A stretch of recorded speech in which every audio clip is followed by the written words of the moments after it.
KTN 오늘의 주요 뉴스입니다. 트럼프 전 대통령 탄핵에 찬성했던 공화당원들이 줄줄이 불출마하거나 경선에서 떨어지면서 트럼프의 저주가 떠오르고 있습니다. 연방국세청 IRS의 세무감사가 한층 더 강화될 전망입니다.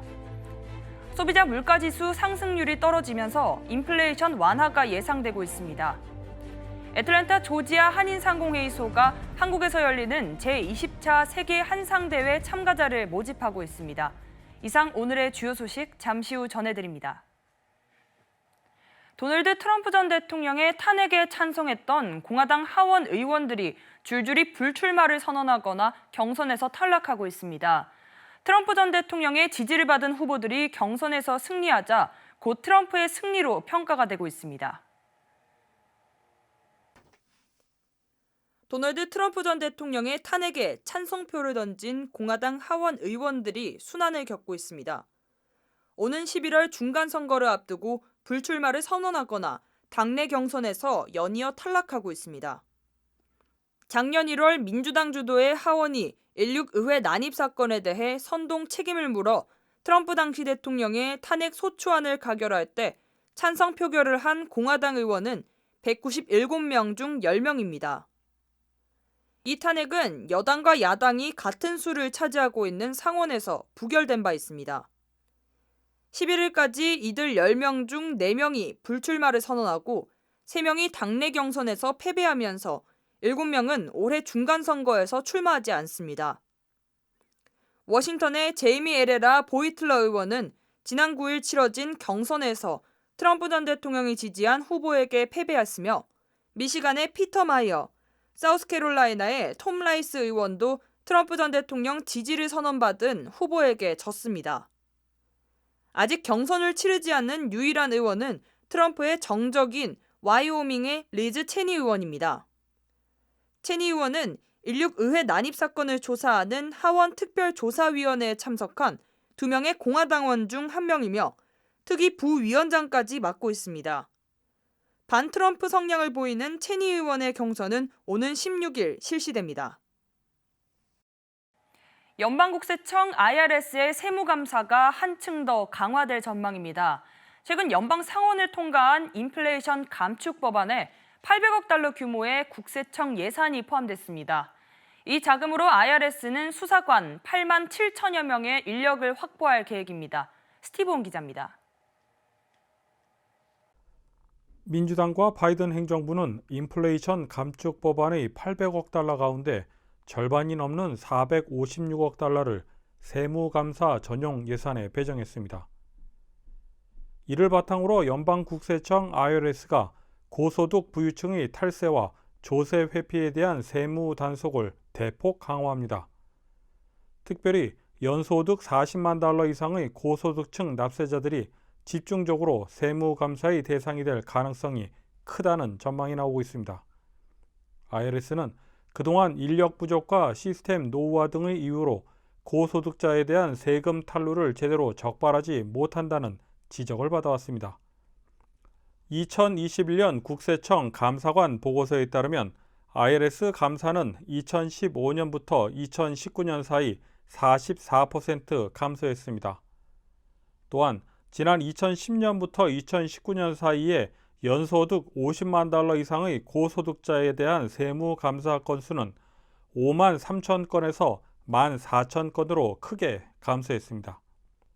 찰스 레티그 IRS 청장은 세무 체계의 개선과 세금 탈루에 대한 감사 강화를 언급하며 세수 중대에 대한 기대감을 나타냈습니다. 또한 소상공인과 중산층에 대한 세무 감사가 더 늘어나지 않을 것이라고 밝혔습니다. 특별히 W2를 받는 직원은 자영업자보다 감사를 받을 가능성이 훨씬 적다고 덧붙였습니다. KTN 뉴스 스티브입니다. 대표적 인플레이션 지표인 소비자 물가지수 상승률이 다소 주춤해졌습니다. 전달과 비교하면 0.6%포인트 떨어진 8.5%를 기록했습니다. 연방노동부는 7월 소비자 물가지수가 작년 같은 달보다 8.5% 올랐다고 밝혔습니다. 1981년 11월 이후 최대폭이었던 지난 6월에 9.1%보다 상승폭이 크게 둔화됐습니다. 월스트리트 저널이 집계한 전문가 전망치 8.7%도 밑돌았습니다. 유가 안정 등의 영향으로 물가 급등세가 거의 멈췄다는 의미로 해석되는데 미 중앙은행인 연방준비제도가 다음 달 금리 인상 여부를 결정하는 데 영향을 미칠 것으로 보입니다. 다만 아직 인플레이션의 터닝포인트 점이 지나갔다고 단정 짓기에는 섣부르다라는 평가도 나오면서 상황을 주의 깊게 지켜봐야 한다는 목소리가 큽니다. 연방정부는 최근 조 바이든 대통령이 서명한 반도체 산업 육성법으로 인해 최대 4천억 달러 투자가 촉진될 것이라고 기대하고 있습니다. 반도체법에는 투자를 극대화해 중국 견제뿐만 아니라 한국과 대만 등 아시아가 아닌 미국에 투자해야 한다는 신호가 담겨 있다는 분석도 나옵니다. 즉, 미국의 반도체 독립을 위한 법안이기에 한국 반도체 기업에게는 불리하게 작용할 수도 있습니다. 반도체법은 미국의 반도체 공장을 짓는 기업에 25% 세액 공제를 적용하므로 텍사스에 공장을 증설하기로 한 삼성전자가 수혜를 볼 것으로 예상됩니다.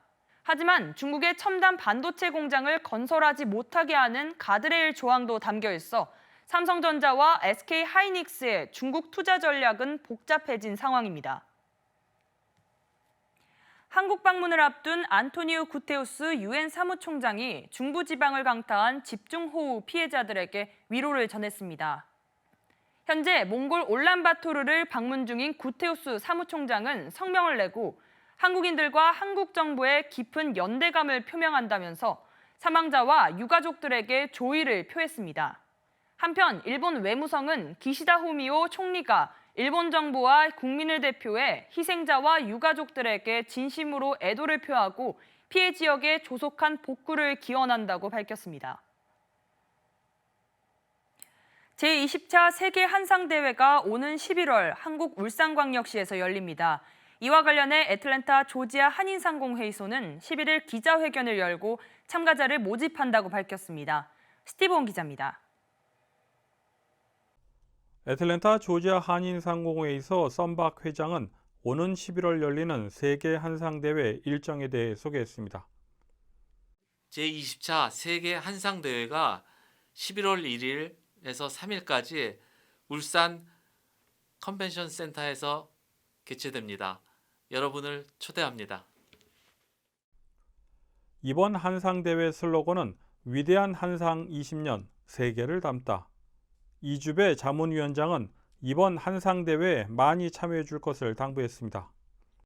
우리 아틀란타 상공회의소에서 이번 울산 한상대회에 참가를 하게 됩니다. 아틀란타 팀들이 많이 참가하셔서 좋은 교제도 나누시고 비즈니스 대화도 했으면 좋겠습니다. 감사합니다. 이주환 이사장은 참가를 위한 사전 등록을 받고 있다며 등록 일정과 방법에 대해 소개했습니다. 개최 일자는 지금 말씀드린 대로 11월 1일부터 3일까지지만은 사전 등록은 8월 31일까지 인터넷으로 하실 수가 있거든요. 참가비도 달러로는 120불, 원화로는 15만 원인데 다 카드로 이렇게 사전 페이가 가능하고요. 이런 모든 등록하는 부분들은 저희 상공회의소 사무실로 연락을 주시면은 저희가 답변을 드릴 거고 전화번호 잘 모르시겠다고 하시면은 우리 썸박 회장님이나 사무총장님 또 저한테 연락을 주셔도 저희가 안내를 해서 등록을 도와드리겠습니다. 최주환 이사장은 또한 세계 한상대회를 통해 한인 상공인들 간의 네트워크를 비롯해 다양한 정보를 얻을 수 있으며 한상일을 통해 접수하면 숙박시설 할인 등 다양한 혜택도 받을 수 있다고 덧붙였습니다.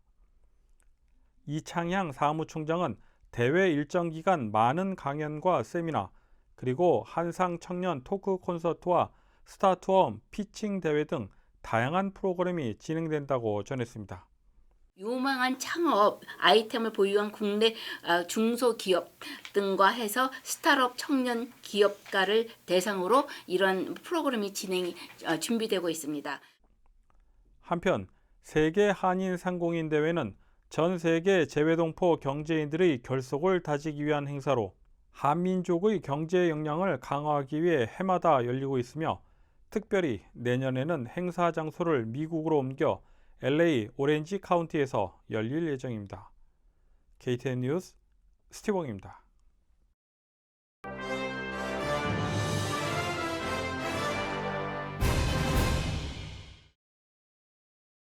일리노이주와 시카고시는 이번 주 초 재생에너지 공급업체 컨스털레이션 스위프트 커런트 에너지와 4억 2천만 달러 규모로 에너지 공급 계약을 맺고 시카고 공공시설의 에너지원을 2025년까지 100% 재생에너지로 전환할 방침입니다. 시카고시는 스위프트 커런트 에너지가 개발 중인 태양광 발전 설비 더블 블랙 다이아몬드에서 생산한 재생 가능 에너지를 공급받아 공항, 도서관, 정수장 등 공공시설을 운영할 계획입니다. JB 프리츠커 일리노이 주지사는 지난해 2050년 100% 청정에너지 실현 목표를 담은 법안에 서명한 바 있습니다. 뉴욕 브로드웨이가 오는 18일부터 매주 금요일 저녁 마스크를 쓴 사람들만을 위한 공연을 열어 관심을 끌고 있습니다. 실내 마스크 착용 의무가 해제됐지만 코로나 바이러스가 다시 빠르게 확산하면서 감염을 우려하는 사람들이 늘었기 때문입니다. 연을 쫓는 아이의 수석 제작자 빅토리아 랑은 한 영화 전문 매체와의 인터뷰에서 좁은 실내에서 마스크를 쓰지 않는 사람들과 공연을 보는데 두려움을 느끼는 사람들을 위해 일주일에 한 번 마스크 착용의 날을 만들기로 했다고 밝혔습니다. 이번 결정에 대한 수요와 관심을 검토해 추후 다른 연극도 적용할 방침이라고 덧붙였습니다. 브로드웨이는 길어진 코로나19 팬데믹으로 관광객이 감소하고 공연이 취소되면서 기록적인 흥행 부진에 시달리고 있습니다. 차기 조지아 주지사 선거에 출사표를 던진 민주당의 스테이시 아브람스 후보가 코로나19 확진 판정을 받은 것으로 알려졌습니다. 아브람스 선거 관계자에 따르면 아브람스 후보는 지난 9일 애틀랜타 도심에서 열린 경제개발 관련 연설회에 참석 후 코로나에 확진된 것으로 보고 있습니다.